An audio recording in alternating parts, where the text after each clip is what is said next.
Well, welcome to the Dave and Georgie show. Hey. But it's not really about us, is it? Absolutely not. No. It's about humans and human connection and how important that is in today's world. Yeah. So, well, look, I'm Dave.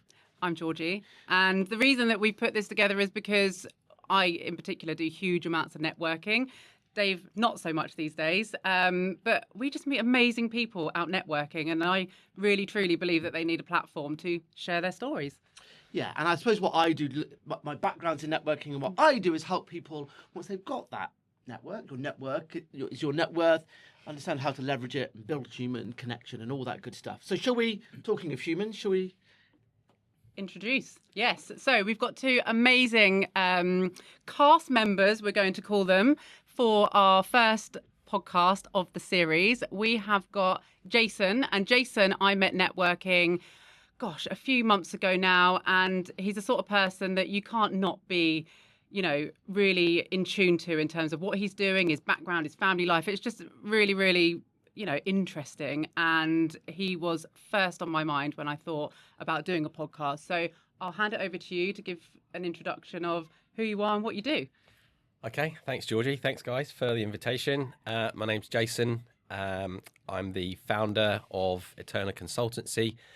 We, in short, have a one-stop shop for resources, finances, and well-being. We have an investment arm. We have a protection arm, wills, trust, estate planning. We have an accountancy arm. My partner works for ex-HMRC, works for the Home Office. And we have a concierge business. So if people want to go to theatre, Wimbledon, Formula One events, we get the tickets for them, but we don't put an uplift on the price, in short. Awesome, thank you. And the theme behind today's podcast is sales.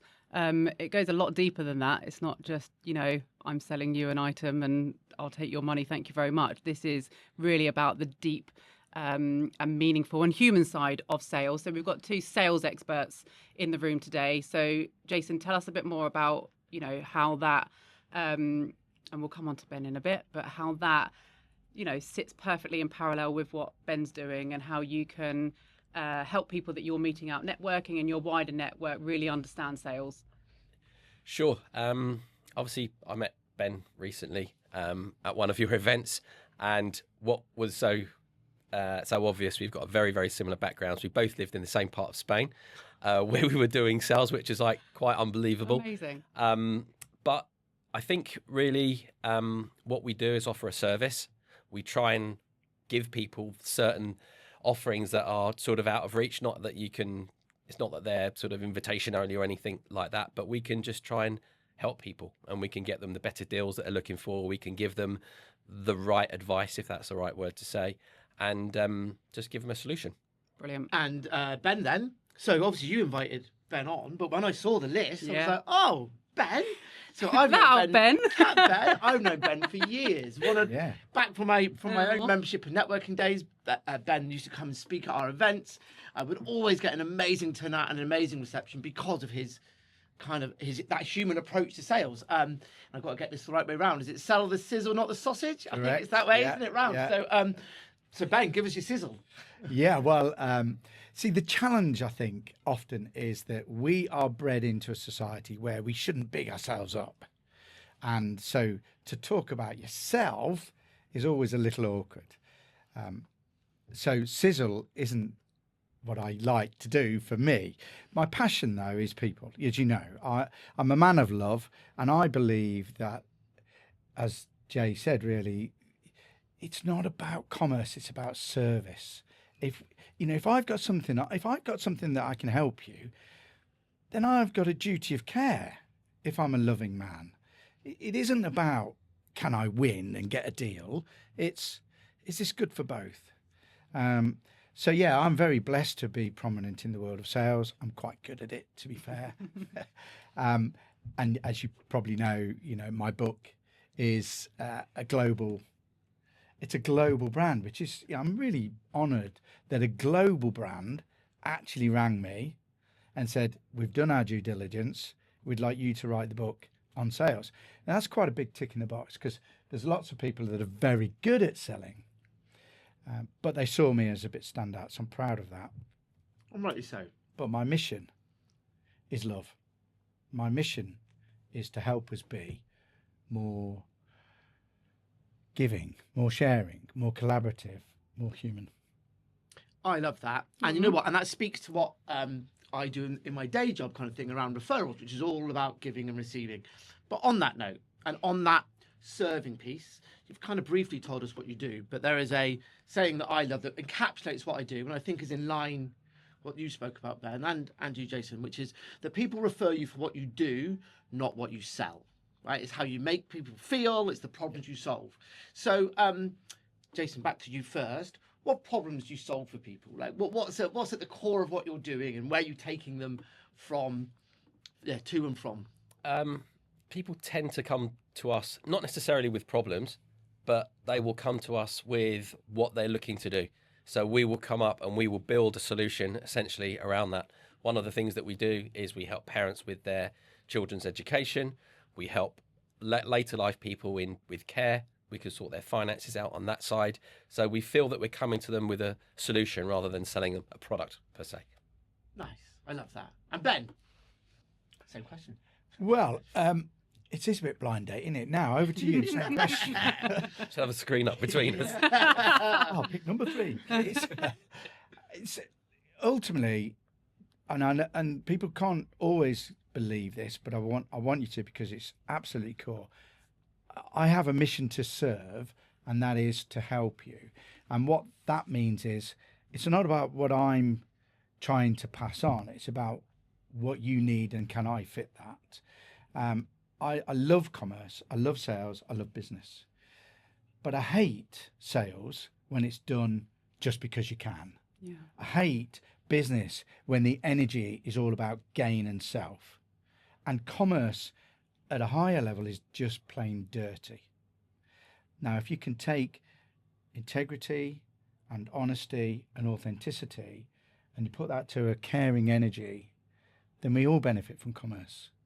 So that's my mission. I'm on a mission to make business more heart-centered. I love that. And that leads perfectly into the next question around what do you love about what you do? Now, all of us around the table work for ourselves. I have come from big corporates, wasn't always in sales, but I worked with sales teams. And you're absolutely right. That selling methodology within large corporates, it just doesn't sit right with me. It really doesn't. And this is why I came away from it and decided to do sales my way. And I can sleep better at night. It's really important for me to be able to take control and manage opportunities how I want to manage them at the rate I feel is right. And I'm going to guess it's probably quite similar for you. But tell us, what do you love about your day to day? What gets you up on a Monday after a heavy weekend or something? For me, firstly, I think the energy of corporate, and I don't like sweeping statements, and there will be good examples amongst them. But broadly speaking, what we as a fellow human experience is a corporates that don't give a shit. And we're just a number. And when you're in that corporate world, the only thing they measure is bottom line, and there's no soul. So I personally hope that corporates, in the way we see them today, die. And especially global corporates, because they just have, arguably in this system, money is power. They have too much money, too much power, and we are just irrelevant. And that's the energy. That's the energy that you didn't like when you were there. We don't matter, and that has to shift. So what do I like about my day every day is I get the chance to give a hug. I get the chance to share my knowledge, and then they go, "Oh, thanks, Ben." And to be fair, that's more rewarding than anything financial. Nice. And I guess the biggest impact any of us can make as individuals is to help other people, particularly you and I, who kind of help people with kind of lead generation and sales. The best impact we can make on the world is to help good people make a bigger impact themselves, right? And that's rewarding. That's brilliant. Yeah. So Nice. I mean, it doesn't mean to say I don't charge, and it doesn't mean to say there isn't a room for money. Yeah. But it's not the reason, and it's not the only thing. And one of the challenges I think we all face in terms of money, sales, is value. And sometimes, as much as you want to help, if you interpret help as giving, they might interpret it as lower value and less reason to apply, shall we say.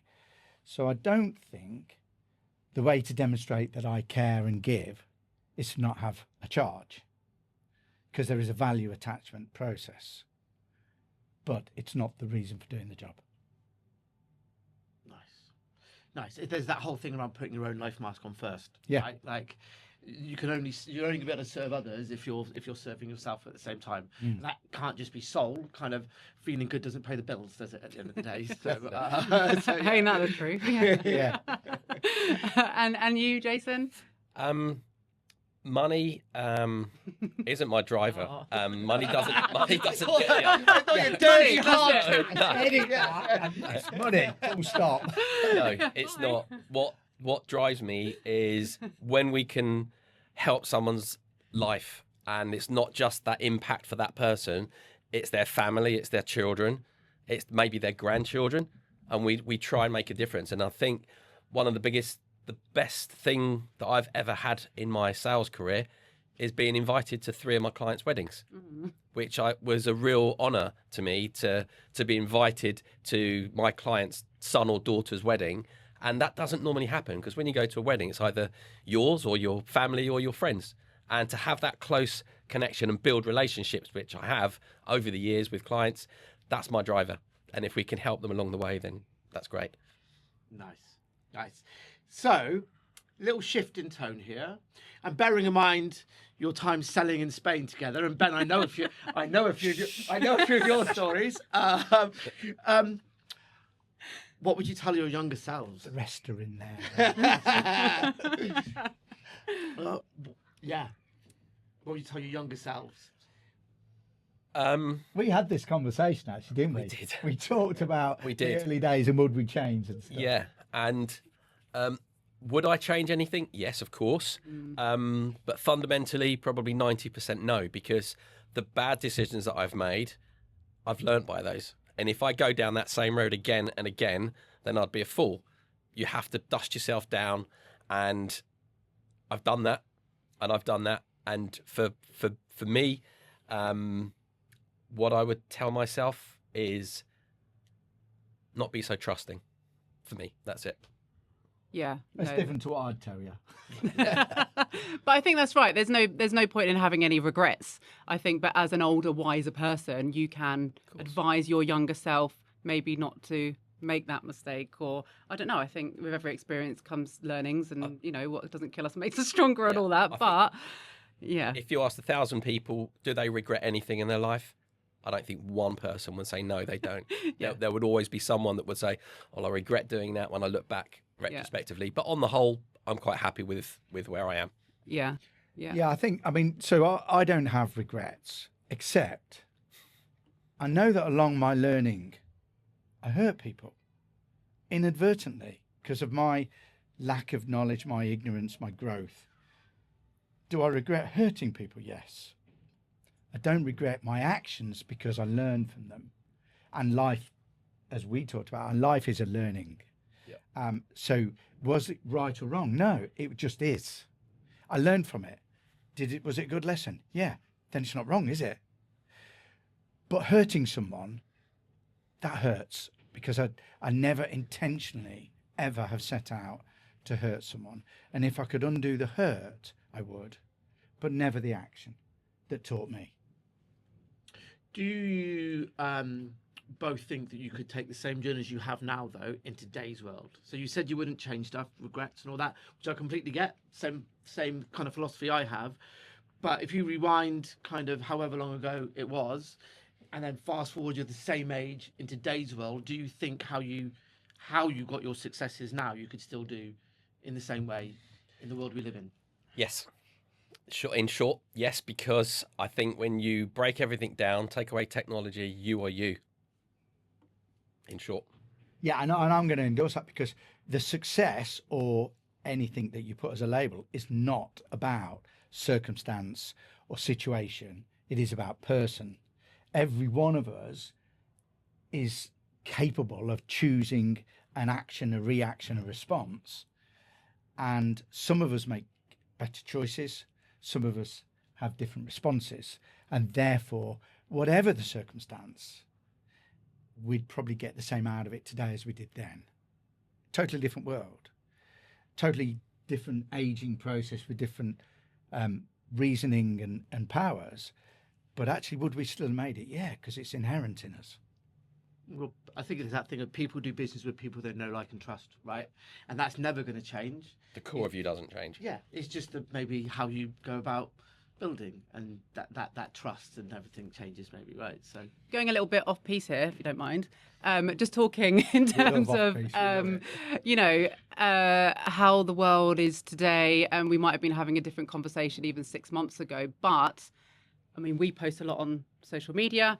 Apart from one time, and I tried AI just to see if it stuck, and it didn't. It absolutely bombed. I see more and more people that have, up to now, had a really good, persona online, clearly using AI to generate their posts. And it just takes away so much.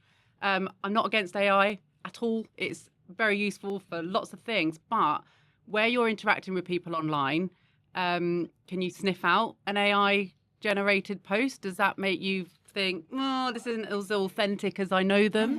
How do you feel about that? What I'd say is, obviously, after this, in your edit process, please Photoshop the wrinkles out. But I think, I if think, possible. Yeah, there's a lot more to go over here, mate. But, the simple truth, I believe, is that inherently, instinctively, we are, in my humble opinion, spirit, and we have an awareness. And there's an intuitive core voice that says, I don't really believe that. I don't really get that. Same as when you walk in a room and you have a sense or an energy about people. That is human. And the authenticity will shine through. And whilst, like you, Georgie, I am a fan of AI and some of the tools, I'm not a fan of the whole myth that with AI you're out there, because less is more. I want you to trust and know this man. The rest is just fake. Well, it's social media, right? I want to know you, the human. That's as simple as that. Exactly. It just takes away the whole point in my eyes. But it's all, it'll eat itself, is my opinion. I would tend to agree. But Jason, I'm interested in your thoughts, and also, if you're in agreement where we shouldn't be using AI in terms of to try and build relationships and add our persona, what do you see as the role of AI in sales moving forward? Where do you think it could add value? I'm quite old-fashioned in how I do my own business. I love to meet people, my clients, face to face, and for me to vet them as much as them vetting me. You don't get that on technology like Zoom calls. We've got clients overseas. You build a relationship with them, but those people have since flown to the UK to meet us. And then we've done so much more business because they can see the whites of our eyes. Can AI help? Of course it can. It's going to take people to that next level, but you are going to lose the personal side of things, and I think that is quite sad. Yeah, I think my outlook on AI is to use it to save you time, to build efficiencies behind the scenes, so you can spend more time being creative or building relationships, and anything that can shortcut that, great. But let's use it to do human stuff, right? Combine the both. Yeah, but if you pull apart, and this, forgive me if I'm cynical, but if you pull apart some of the driving energies in the create AI type process, you go back to a core where it said, hey, if I can get a machine to do this, I haven't got to pay all those people. I make a lot more profit. And I think it'll right itself. But if you've got a core energy that says this is a leverage about money, not about people, we've got to eradicate that out. But AI's got its place because it will make our life richer. It is viable to leverage. But the energy of volume comes from that distorted commercial it's all about numbers. So the core vibrational frequency behind the technology, perhaps not altruistic. So let's take responsibility as ourselves to use it with the right energy.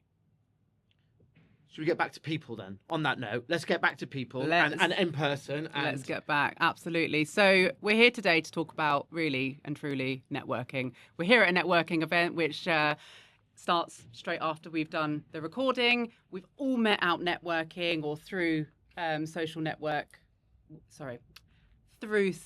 networking platforms, and then met in person. So, the idea of getting us all in a room is to, well, first and foremost, get to know each other even more deeply than we already do. And again, one of the reasons why I wanted to do this is because I have some of the most incredible conversations with people out networking. And I see some great things, and I'm a real people watcher. We were having this conversation before we started. Shall we shut the...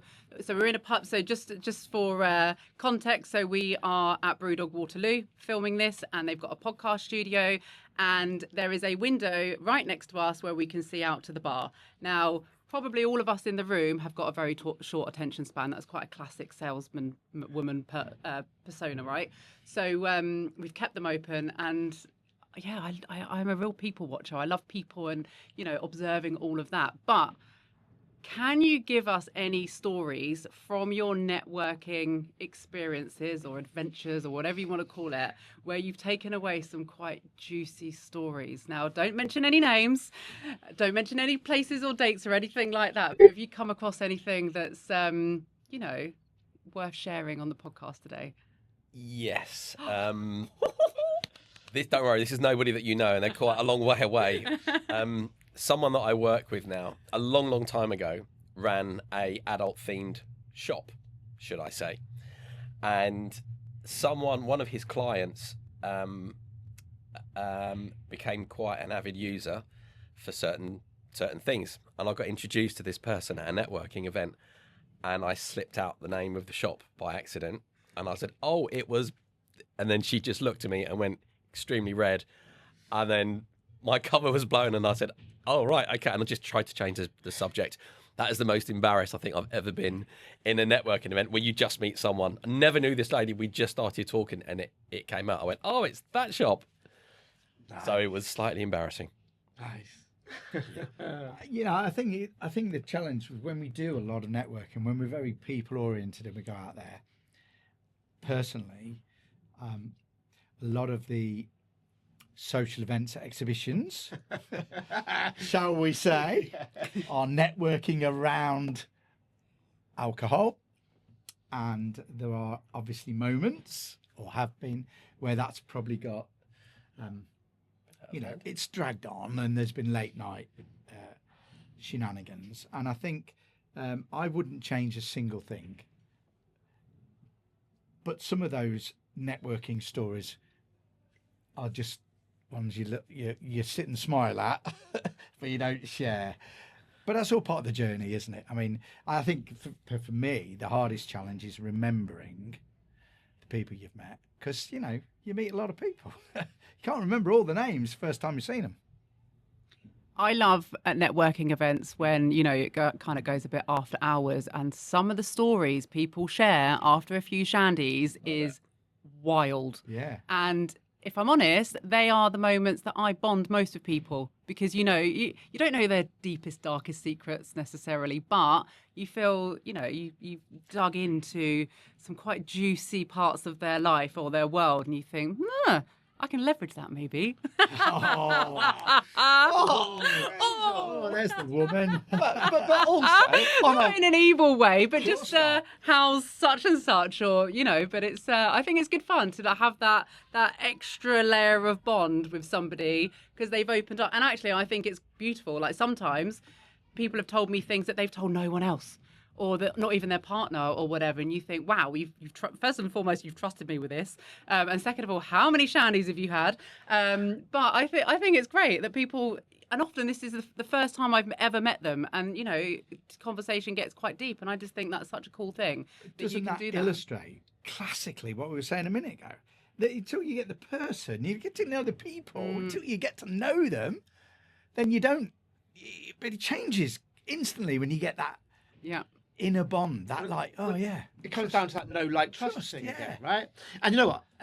That's going to lovely segue into our next question, actually, because that everyone knows that people do business with people they know, like, and trust. But the full saying, as popularised by, I think it was Bob Berg, wasn't it? Is all things being equal, people do business with and refer business to people they know, like, and trust.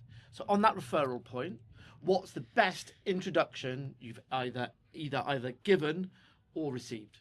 You can pick either way, and whoever comes up with it first can take the mic. Well, you know what? I'm going to be humbly apologetic that I can't think of a specific example. I'm sure there are lots. If I sit down and think about this, that, and there probably are 4 or 5 really good major. Certainly exhibitions as a speaker, being on lots of circuits, you do get those introductions. You think, wow, without that stage on that night. Yeah. And I've been to events where there've been, poor, shall we say, in volume attendance, but then really beautiful connections just from 2 of the people in the 12-man room, So I think humbly that networking is the key, way above social media, way above anything that's electronic or computer. Get in the right room and show up as the right person. And you know what? Before we come to you, Jason, I'm just going to add a bit on that, actually. And it speaks that thing around quiet shows. The amount of times back in my membership days where we'd be exhibiting and the show would be quiet. And for us, that was great news, because actually our target market were the other exhibitors. Correct. And when other exhibitors are quiet, then you can go and have good conversations. Yeah. And the best shows we had were those, because most of the other exhibitors would be sat behind their stands kind of looking glum about the fact how quiet it was. Yeah. So we'd go along and we did brilliantly at those shows. But it's about making the most of the opportunities you're out with, I think, isn't it? Yeah. So, Definitely. Back to the introduction point for you. Okay, for me, it's not from a business point coming in for me. It was at a networking meeting probably 10 or more years ago. Met this guy who, after meeting him a couple of times, invited me out to a fete, which I thought was a normal fete. He was actually raising money for his sister who had Down syndrome, and they were raising money for a minibus because the minibus had holes in it.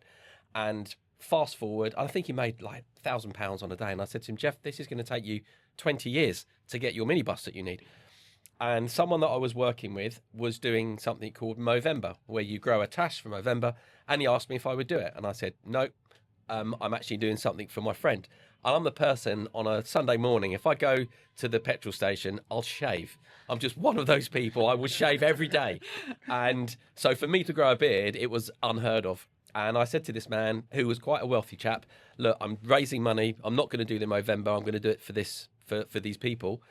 And in short, he promised that he would pay and he would buy the minibus if I grew this beard for the month. And halfway through the month, I actually thought of giving him the money myself because it was itching me like crazy. And in the end, I did it. And we got down in Portsmouth, the local Gazette papers came along. And those people from their club, it wasn't just his sister, it was the rest of the club that had Down syndrome, mental disabilities, physical disabilities. They got into the minibus and 2 of them started crying. They said it's warm. And that just took me out.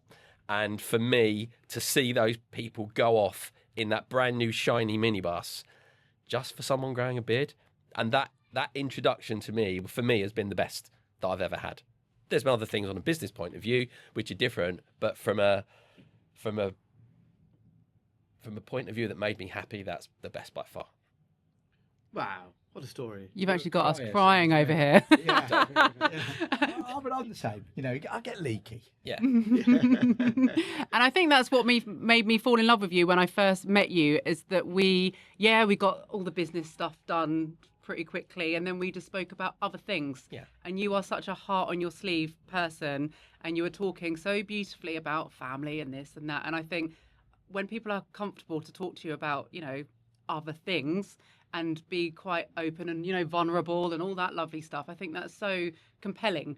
And as I say, this is what I wanted to share with the world on this podcast. So I think, yeah, thank you so much for coming on and sharing all this with us.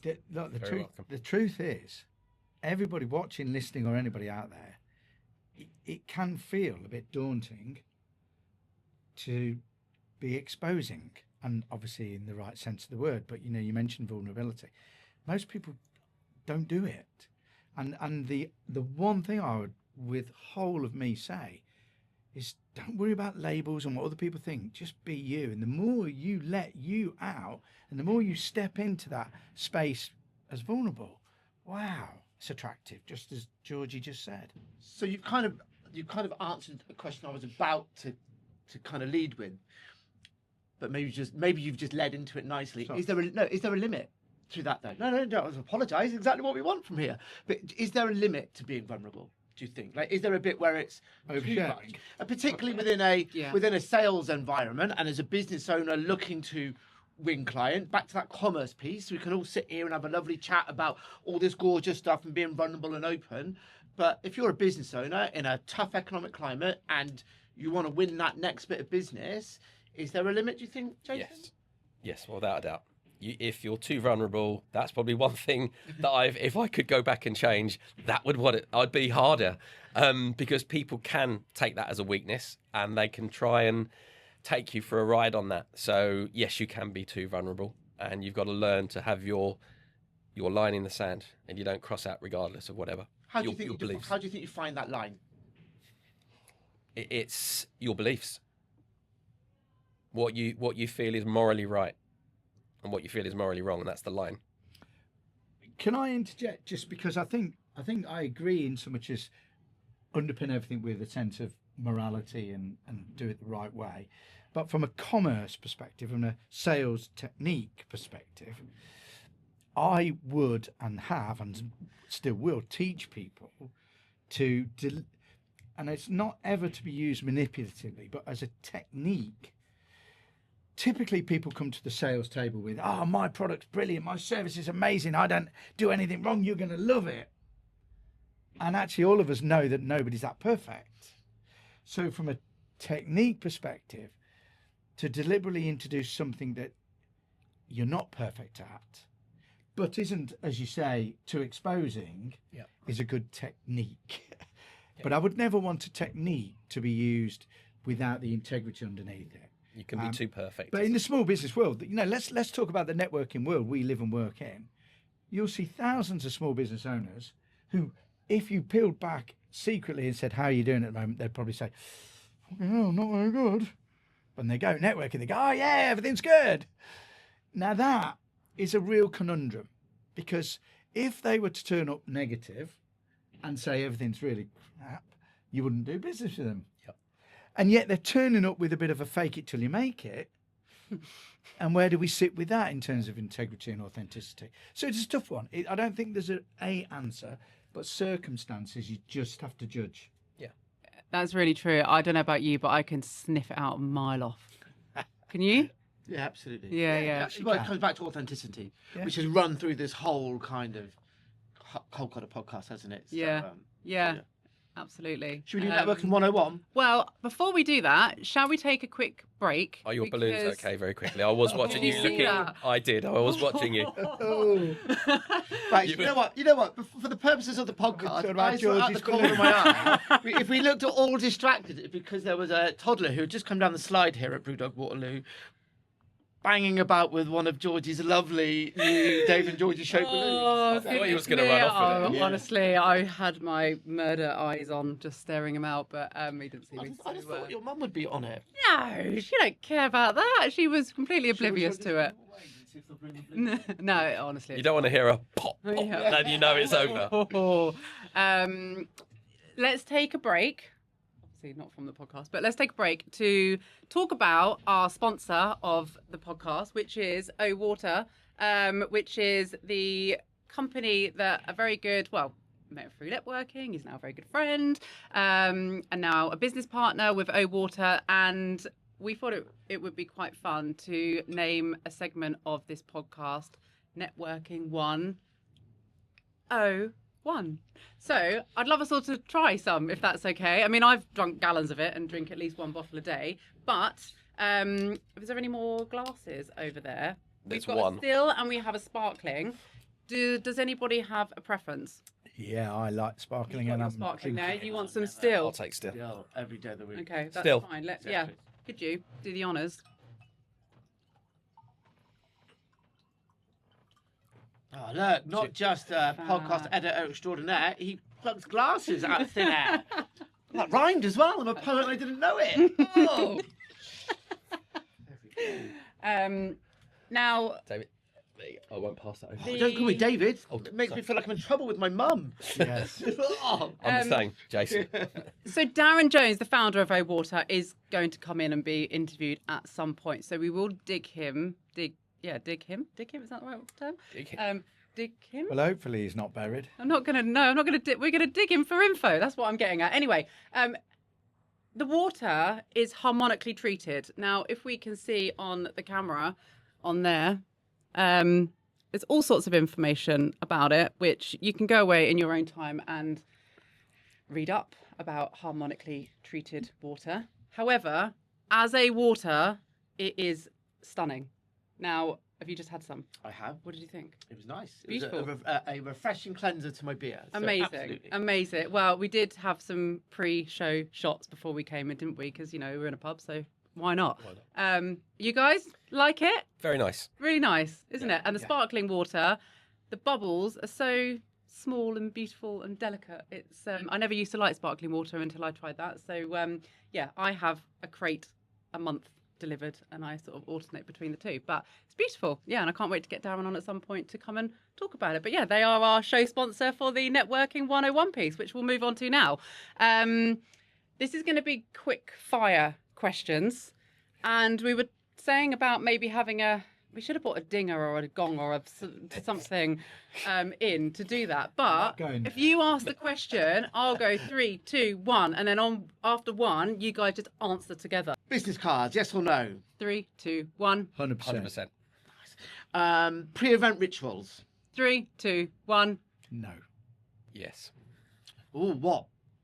Depends. Oh, go on. Right. No, go on. I want to know. Depends on the event. Okay.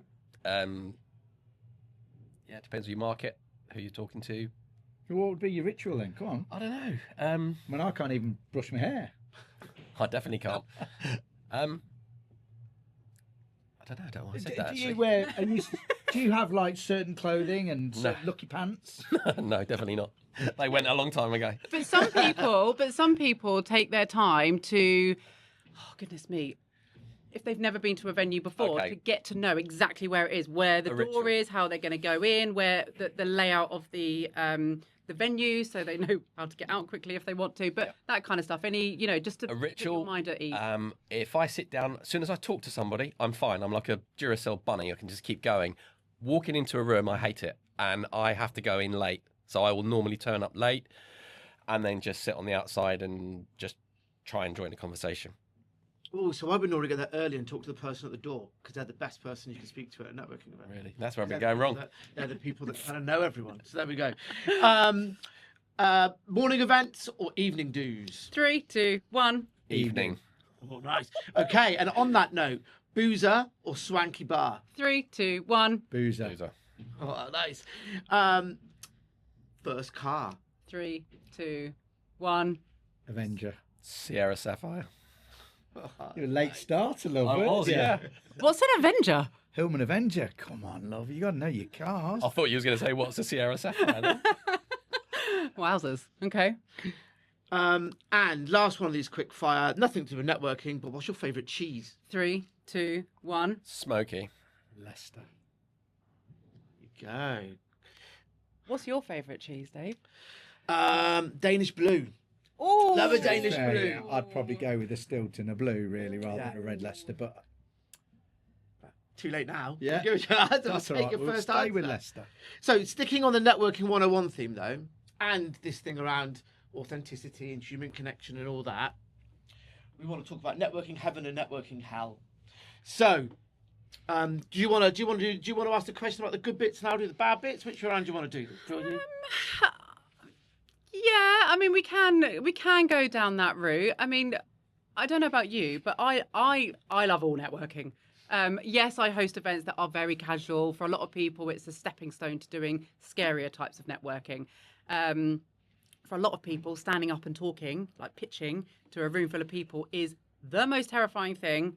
I think there's some statistics to say that actually that comes top. Well, Andy Laparta, Death Came Third.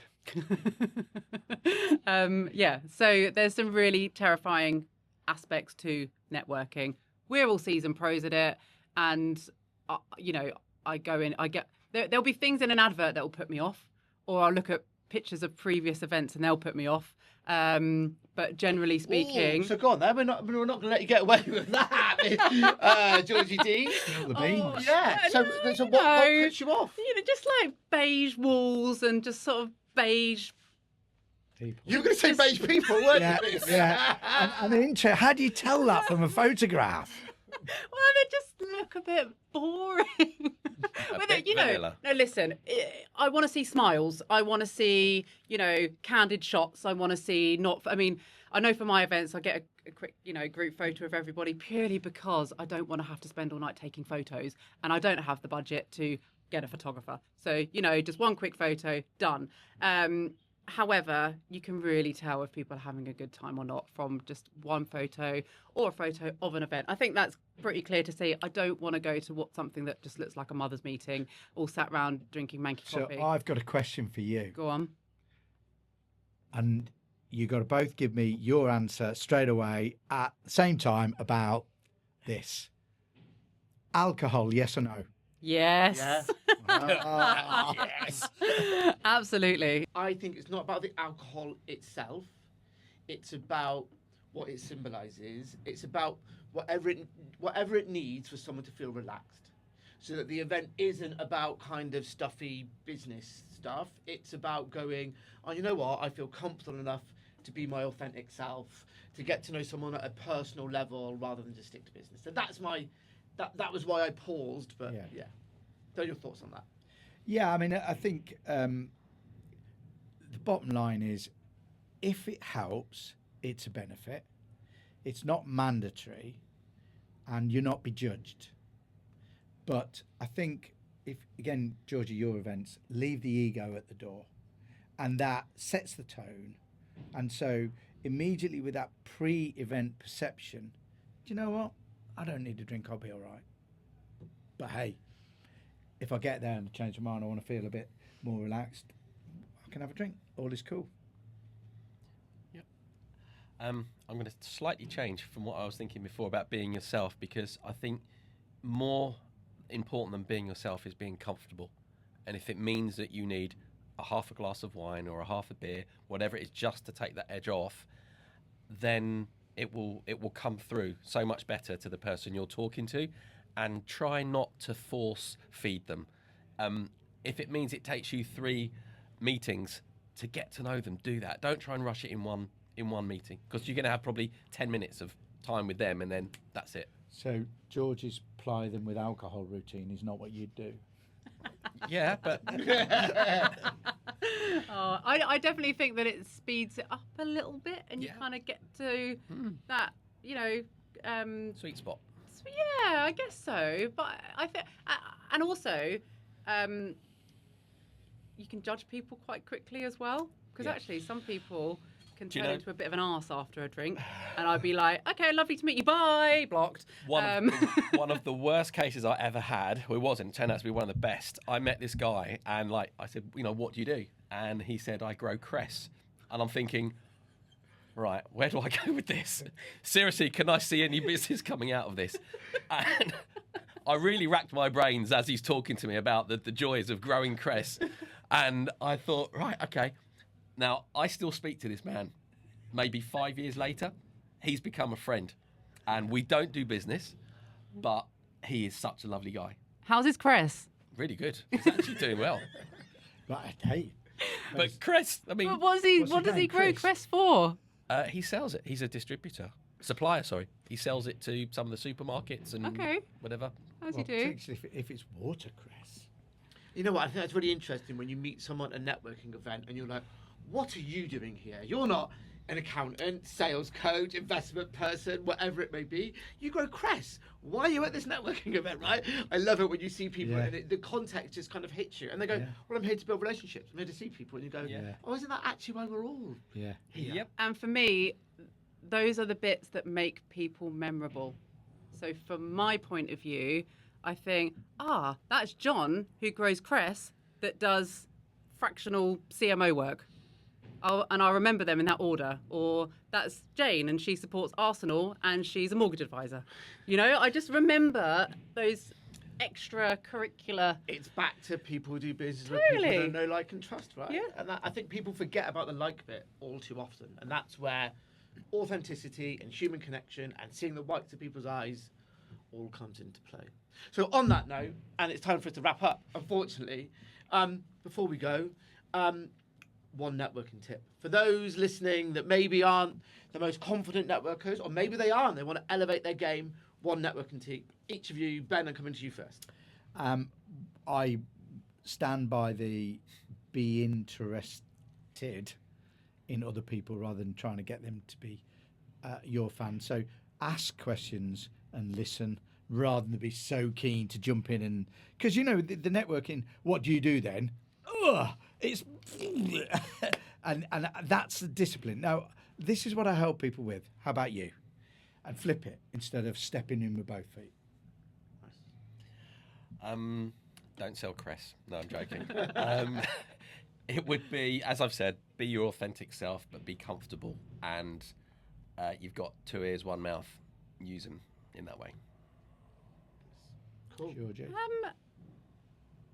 Learn how to read the room. I think, and we go to lots of different types of events between us, right? But you have to adapt. Yes, be authentic, but adapt your style for the room and also for the person that you're talking to. Because people's volumes, you know, they could, English may be their second, third language or something, and be clear with what you're saying. And I think, as you say, the listening to what people do first and understand what they do and then adapt your response as per. Obviously, don't make it up, but I mean, adapt it to cover the things that are going to be interesting for them. Yes, what could potentially end up in an opportunity as well, but, you know, if they do certain things or are into certain things, don't bore them with something completely off-piece. Unless it could be interesting, and you never know. It could go off on a bit of a tangent. But as I say, read the room and read the person that you're talking to. Nice, good. If we're going to have to come up, if we're going to ask this question every time, you know, we're going to have to keep coming up with tips, right? But my one for I've got all day long, babe. My one for this one is going to be get comfortable with an exit strategy. So lots of people get really nervous about how to start a conversation, but do you know what I see is the number one struggle? When you see 2 people in a room that desperately don't want to talk to each other anymore. Like, have an exit strategy. And they're looking at the bar. And you know what? And there's 2 that I would give if I'm going to give actual tips. One is you can do the literal, look, we're here to network, right? Let's connect on LinkedIn and move on. Or even better is if you have listened to them and been interested in them, and there's someone else in that room you can hand them over to, then offering to make an introduction is the most wonderful way you can end a conversation. Go, oh, there's someone in that room. High five to that. Yeah, so great. He sells cress as well. They bake bread. Right, guys, thank you so much for coming on. Thank you. Shop shut. That is a brilliant. wrap. Or sandwich, or Thank you for wherever having you want us. to put the cress. There we go. Thank you. Hey, really hope you both enjoyed that and found it useful. And if you did, you can like, share, and subscribe. Cheers. Cheers.